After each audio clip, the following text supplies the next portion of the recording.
It is my distinct pleasure to introduce a man who many of you know, Zach Castillo. Zach is a Bryan native, grew up in this church, I don't know what your title is, but he does pretty much anything around here that involves screens or sound or worship, and fashion. He is...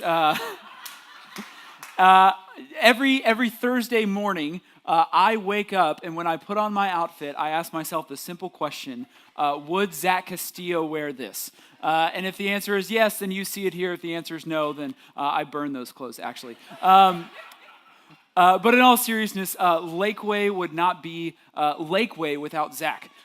Zach has been my partner in all of this, from everything from talking about what day to do it, to talking about where to do it, what it would feel like, to even the logo, our design, that was all Zach as well. Each and every step of the way, he prayerfully and passionately pursues the Lord, and we would not be who we are as Lakeway today without him. I wouldn't be who I am as a pastor without him. So would you join me in welcoming Zach Castillo?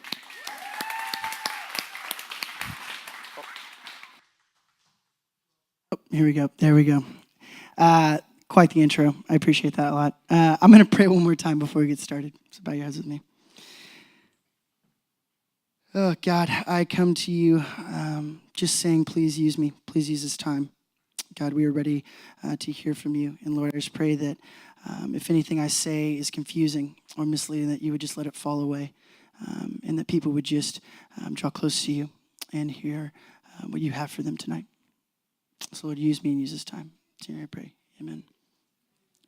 All right, so tonight we are talking about true, authentic worship and what that looks like and what that means, what the Bible says about that. And there are two aspects that I've seen in the Bible that should be included in our worship, right? And these two things are an inner response and an outward expression.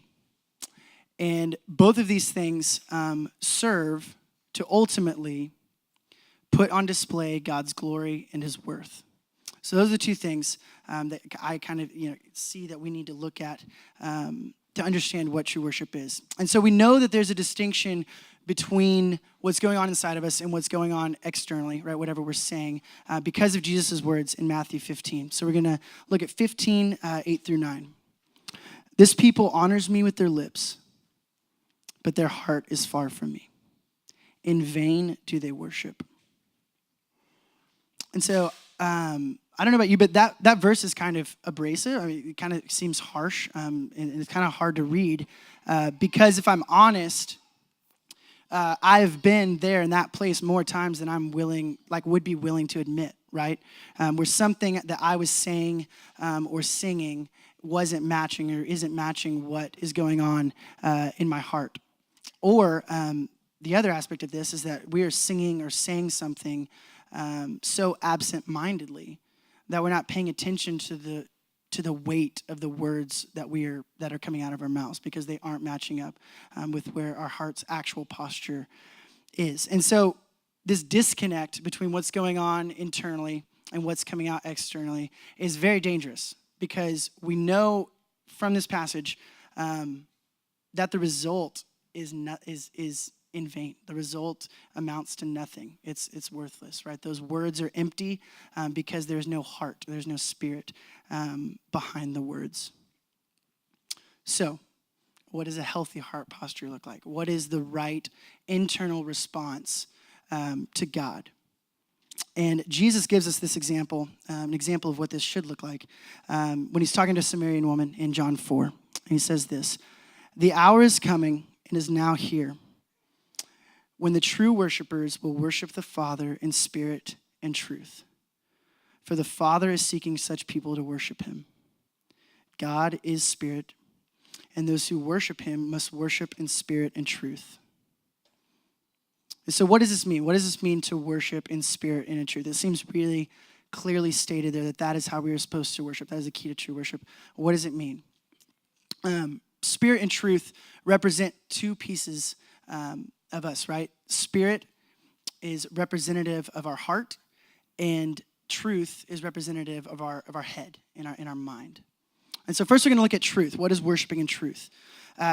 Worshiping in truth is knowing in our minds who God is and his nature. Knowing who God is and his nature. And the only way we can know that, right, is if we spend time with him and spend time in his word. The only thing that can inform our mind, inform our worshiping in truth, is if it is truly grounded, if our minds are soaking up the words of the Bible, right? We have to be in his word. That's not just something we talk about in church to check off a list to be legalistic, right? Read your Bible every day, right? We're not just saying that so that you can check it off a list. It is so at the root of everything we have. It has to be at the root of everything we do, because if it's not, then we're going to be making up that truth for ourselves. Does that make sense? So it has to be grounded in the word. Our minds have to be constantly meditating on his word. And the second part of this is worshiping in spirit. And worshiping in spirit is our hearts valuing and treasuring God over everything else that the world has to offer us. It's our hearts valuing and treasuring God over everything else. And so the marriage of our heads and our hearts make up our inner worship, right? Those two things together, it's our hearts responding to the knowledge of our heads. And we're saying, God, I know you, I love you, and I value you over everything else that the world could possibly offer me. And so those things all together kind of make up our inner response to God. That's kind of a healthy starting place. But we aren't called to only internally recognize and respond to who God is and what he means to us, right? Like we are called, our true worship is a combination of that internal response, but it's also an external expression. And so the visible and the physical part of this shows up in two main ways in the New Testament. And both of the ways that this shows up is in the context of sacrifice. And these are represented in Hebrews 13. So we're going to look at Hebrews 13, 15 through 16. It says this: through him, then let us continually offer up a sacrifice of praise to God. That is the fruit of lips that acknowledge his name.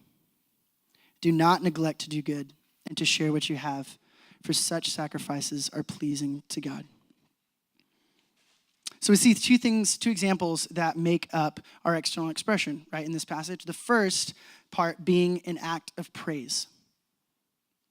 Praise of our lips. This is singing, right? This is repenting.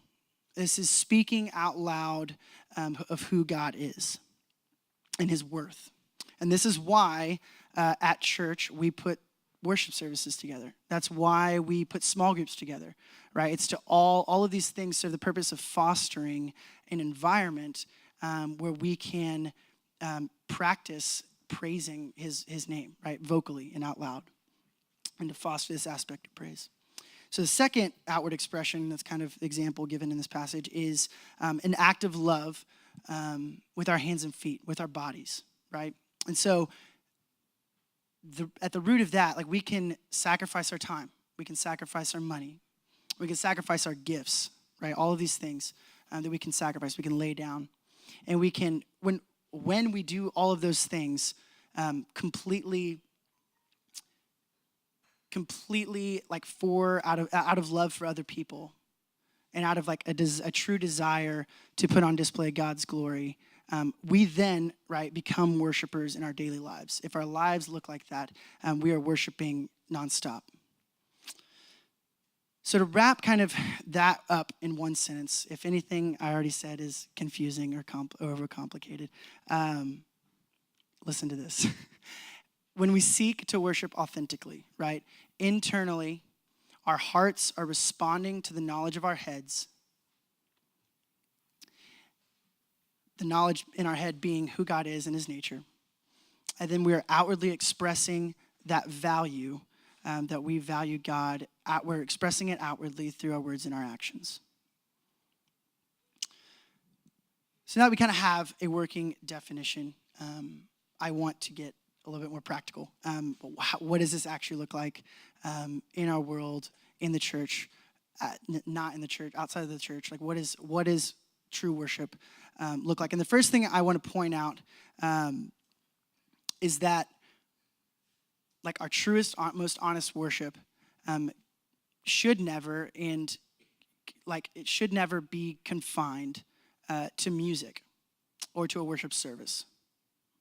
Right? It should never be confined to that. And it should also never be confined to a specific space or a specific building, right? Or a specific time or day of the week. A desire to worship honestly and authentically should be at the forefront of our minds, like every day. We should wake up, right? What does that look like? We wake up, we come before the God saying, God, I love you, I know you, and I value you over everything.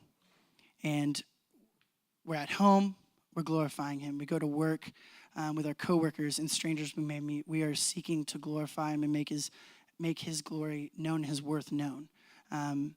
Through every relationship we have, right? Whether it's our family, whether it's people we don't know, whether it's our friends, our desire is to put on display his glory. The second thing that I kind of breezed over earlier was the praise of the lips, right? Music. I didn't do that intentionally. Well, I did that intentionally first, but we are going to talk about music because it is an important aspect of worship. And corporate worship specifically is important, and it has a ton of value. And there's a reason why we gather and we sing songs of praise to the Lord. And most of us, our context of worship is typically only in that maybe hour a Sunday, or at least when we're growing up, like it's worship. What's worship? But when you say worship, if you're a church person, you think, oh, you're talking about Sunday morning. Just like when I say worship, when you say worship leader, it's like, oh, well, he leads the songs. But all of that is so much more than that. It can't be confined to those things. But regardless, I haven't gotten as used to that part of it. That you're really good at ignoring those things. I'm not. It's all right, Will. What I was getting at was to kind of worship culture. That's kind of where I was getting at, right? A lot of people choose a church, whether to continue going there or to change a church because of the way they worship, because of the way that church expresses praise.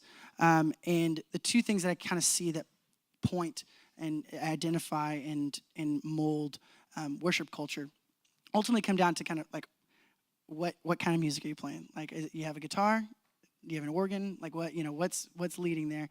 What's driving it there? And then also the second piece being of that culture being like, how am I supposed to act? Like, what do I do with my hands? Are we up here?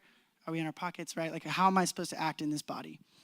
And I just want to kind of speak a word of encouragement to all of us.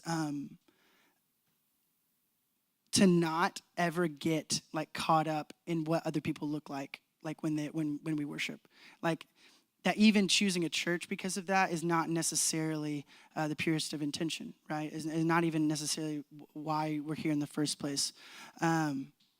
Your body language does not dictate your heart's posture, right? So that looks different for everybody, and that's intentional, right? We are all individuals. And so I'm sure most of you, I don't know about all of you, but most of you have a context for a traditional service, right? I grew up here literally I've been going here since I was 5. I calculated that earlier, and I was like, that was 20 years ago. I'm 25.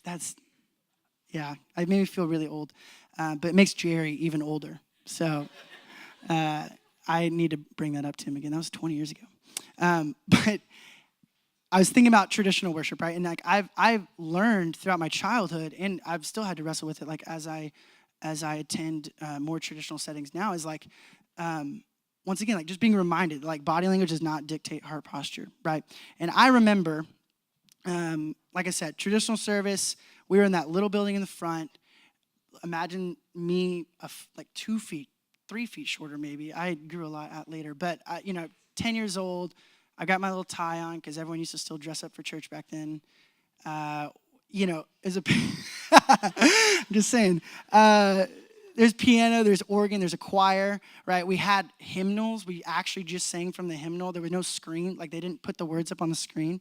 You had to learn how to actually read that stuff. And I was a really good kid. Like, I wasn't running around. I just stood there and I just sang, if that's believable, if any of you actually believe that.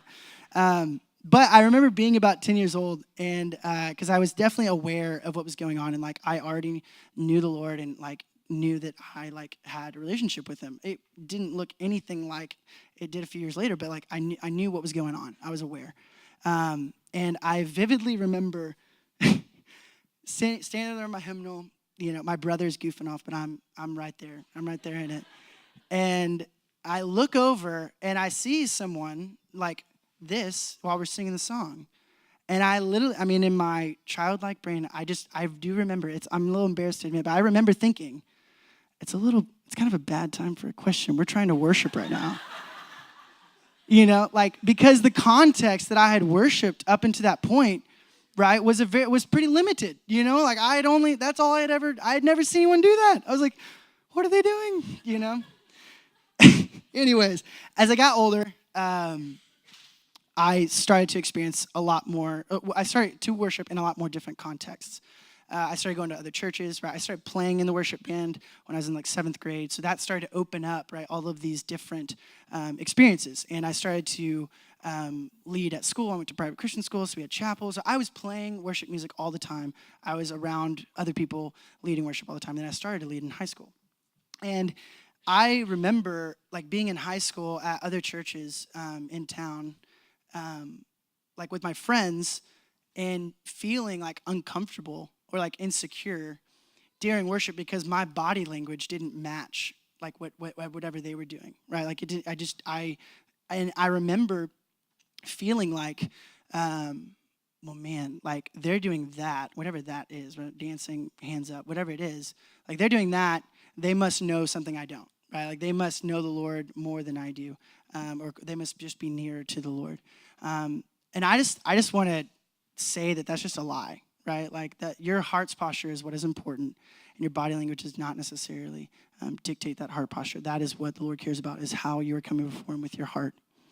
I will say though, that being all that being said, like I will say from experience that when I physically change my physical posture, sometimes it does influence my heart, right? It gets my heart there if I'm not there.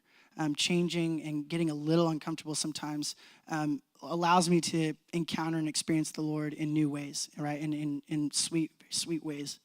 And so one of those instances was actually a couple months ago. We were in Costa Rica with our juniors and seniors in high school, and there's about 15 of us.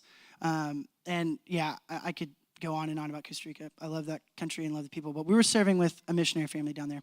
And we were going to church one night. And I had been there a couple years, so I kind of knew that it was going to be different. But a lot of our kids definitely had no idea what they were in store, what they were about to experience.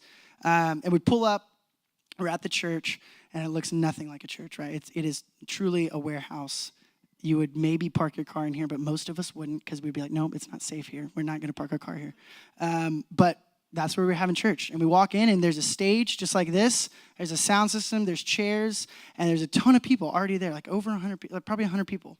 And the service starts, right? And I actually was super excited because I got to run sound, so I got to like serve them in this way that I had no idea I was going to get to do, because most of the places that we went didn't have sound systems in general. And so I got to run sound. So I was kind of in the back. I was just kind of observing, but I was also kind of engaged in my own context, right, as I was kind of working.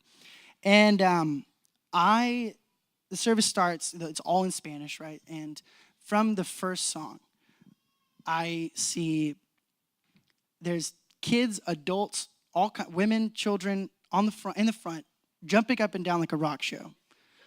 Over here to the right, we have already, like by the end of song 1, I don't know how they got here already. It was beautiful. They already are clusters of people praying over each other. Right, end of song. I mean, the songs were like 10 minutes long each, I have to say. And it was a lot of, it was just full on the floor. It was amazing. But there's already people praying over each other. There are women in the front, like waving flags. Like there's just so many people so vibrantly and so freely worshiping God. And by song 3, there was a conga line. Like it was a party, right? It was a party. And like I said, I kind of knew what to expect, but this surpassed everything, right, that I had even ever seen. And so about 2 hours later, we're still there. And so this thing is long, and the pastor is just going on in Spanish. But by the end of this service, I kind of came out from the booth for the last couple songs, and I just remember sitting in this moment. It's one of the sweetest moments of worship that I've had with the Lord. Just sitting there in awe of just how he was moving around that room. And I've never been more encouraged to be expressive, right? I've never been in a scenario where pretty much anything was on the table there, right? Any form of expression that I could have, that I would have felt led to, do was just completely free. No one was looking at me. But I wasn't encouraged and I wasn't free because I was jumping around or I was being prayed over. I wasn't free because I was changing my body language to match the room, right, or to match what other people were doing. But in that moment, in that space, I was so free to just stand there in awe of who God was and what he was doing in that moment and right in front of me. And ultimately, that is what I want Lakeway worship, right, to be. I want this to be a space that anyone can come and feel free to dance and feel free to sit still in the presence of God. And I want us to be a group of people that are chasing true and authentic worship.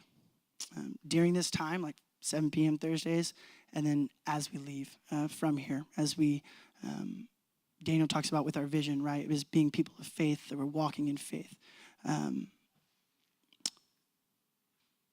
In that, I want us to be conscious daily of how we are inwardly responding to God and how we're outwardly expressing that to the world. And the thing that I really and truly love about worship, no matter anything I say about it, or no matter what anyone else says about worship, it all has to point back to Jesus, right? And then it all points back to ultimately what it means to be Christian. It is not as complicated as we make it at church, and it's not as complicated as I just made it for this whole talk, right? It is simple. And so as I close, I just want to leave you with this. If we are living our lives to be modeled after Jesus, if we are seeking Jesus, and we are loving people more like Jesus, it is inevitable that our lives will put on display God's glory and his worth. And ultimately, that is what I believe he's calling us all to do. So if you'll pray with me.